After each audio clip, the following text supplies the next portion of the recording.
ሰላም የደሊላ ሚዲያ ቤተሰቦች፣ ዛሬ ትምህርት ይዘን አልመጣንም። ይልቁንም ጥያቄዎችን ይዘን ወደ እናንተ መጥተናል። እነዚህ ጥያቄዎች ዕውቀታችሁን ለመፈተን ሳይሆን መንፈሳዊ ማንነታችሁን ለመመርመር የሚረዱ ናቸው። እስቲ ራሳችሁን እየጠየቃችሁ መልሱን በኮሜንት አጋሩን። 10 መንፈሳዊ ጥያቄዎች። አንደኛ፣ ስለ ጸሎት። በሕይወት እግዚአብሔር በእርግጥ ሰምቶኛል ብለህ ያመንከበትና መልስ ያገኘበት አንድ አጋጣሚ የትኛው ነው?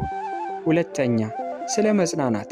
ልብ በሐዘን ሲሰበር ወይም ጭንቀት ሲወጥር ከቃለ እግዚአብሔር ውስጥ የምትመርጠው የመጀመሪያ እርዳታ ወይም ጥቅስ የትኛው ነው?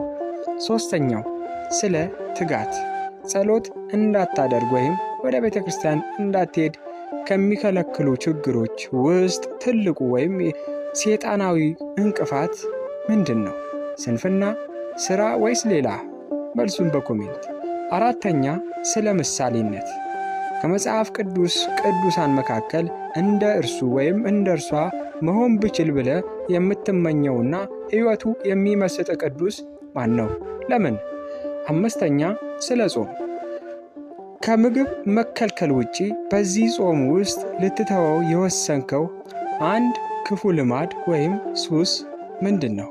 ስድስተኛ፣ ስለ ምስጋና። ዛሬ ጠዋት ስትነቃ እግዚአብሔርን መጀመሪያ ያመሰገንክበት ነገር ምንድን ነው? ሰባተኛ፣ ስለ ትዕግስት። እግዚአብሔር የጠየቅከውን ነገር ቆይ ወይም አይሆንም ሲል ያንን የመቀበል አቅም ምን ያህል ነው? ስምንተኛ፣ ስለ ምልጃ። የእመቤታችን የቅድስት ድንግል ማርያም ፍቅር በሕይወትህ ውስጥ ምን ትርጉም አለው? ዘጠነኛ፣ ስለ ንስሐ። ነገ ጌታ ቢመጣ ይህንን ሳላስተካክል ብለህ የምትጸጸትበትና ዛሬውኑ ንስሐ ልትገባበት የምትፈልገው ነገር ምንድን ነው? አስረኛ፣ ስለ ፍቅር። ወንድሜን ወይም እህቴን እንደ ራሴ እወዳለሁ ለማለት የሚያግድ ትልቁ ፈተና ምንድን ነው? ቂም፣ ኩራት ወይስ ምቀኝነት?